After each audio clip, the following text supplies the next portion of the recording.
నీకు ఇచ్చిన వరాన్ని, నీకు ఇచ్చిన ప్రార్థనని, నీకు ఇచ్చిన వాక్యాన్ని గర్వించకూడదు.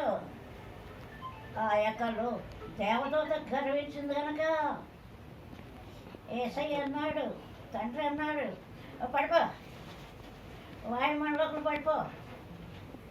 వాయుమండలంలోకి వచ్చేసింది. అప్పుడు అగ్ని పెట్టి కాల్చాడు. తెల్లటి రూపు,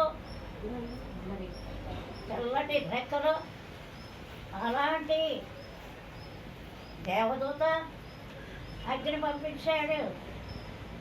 దేవదూతలకి పరలోకం ఉన్న రెండు భాగాలు అయిపోయినాయి. ఒక భాగం దేవుని వైపు వచ్చింది, ఒక భాగం లూసిఫర్ పక్క వచ్చింది. యుద్ధం పడింది అక్కడ. ఆ యుద్ధంలో ఓడిపోయారు. లూసిఫర్ పక్కన ఓడిపోయారండి.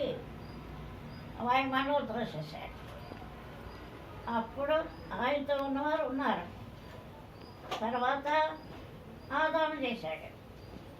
ఆదాము చేసేటప్పటికి ఇక్కడి నుంచి పోయి తోటలో దూరింది. తోటలో ప్రవేశించిందండి. ఆ తోటలో ప్రవేశించి అవమ్మను మోసపుచ్చింది. అవమ్మ ఈ పండు తినొద్దన్నాడా? అవును, తినొద్దన్నాడు. పిచ్చిదానా, అది తింటే మీరు కూడా దేవుళ్ళు అయిపోతారు, అందుకు తినొద్దన్నాడు. దేవుడు ఎందుకు చెప్పాడు? అది తింటే పాపం అవుతుందని చెప్పాడు. సాతాను చెప్తుంది. ఇంకప్పుడు అవమ్మగారు వంట కోసుకుంది, తింది, యజమానికి ఇచ్చింది, ఆదాముకి ఇచ్చింది. దిగంబరులైపోయారు, వస్త్రహీనులైపోయారండి.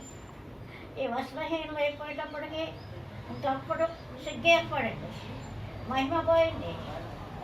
అప్పుడు ఏదైనా తోటలో నుండి చెట్టు చాటుకు వచ్చింది, ఆకులు కప్పుకున్నారు.